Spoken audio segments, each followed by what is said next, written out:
আজকে তোমাদের সঙ্গে আমি শেয়ার করব রাতে রান্না করার আগে আমি কি করি রান্নাঘরে এসে।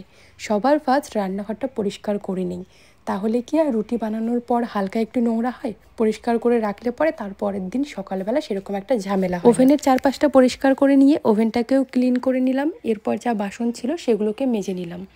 এরপর আমি বসবো সবজি কাটতে। অ্যাকচুয়ালি আজকে না মাংস আছে অল্প, তোমাদের দাদা ভাইয়ের আর আমার হয়ে যাবে।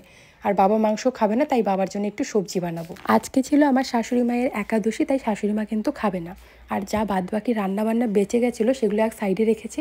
ওখান থেকেই খাওয়া দাওয়া করে ওই জায়গাটা মুছে বাসনগুলো মেজে ফেলবো, যেহেতু আজকে মাংস রান্না করেছি। আর মাংস রান্না করলে না এইভাবে ওভেন টোভেন ক্লিন করে রাখতে হয়। এমনিও ক্লিন করে রাখি, কিন্তু মাংস রান্না করলে বেশি ঝামেলা হয়। বেগুন, কোয়াশ আর বাঁধাকপি দিয়ে বাবার জন্য একটু সবজি বানিয়ে দিচ্ছি। আলু দেইনি, কারণ বাবার সুগার আছে। শুধু বাবার জন্যই বানিয়েছি। ছোট্ট বাটি দিয়ে 1 বাটি মতো হয়েছে। বাবা সবজি খেতে ভীষণ পছন্দ করে, আর বাবার হয়ে গেছে, কারণ রাতে বাবা 3টা রুটি খায়।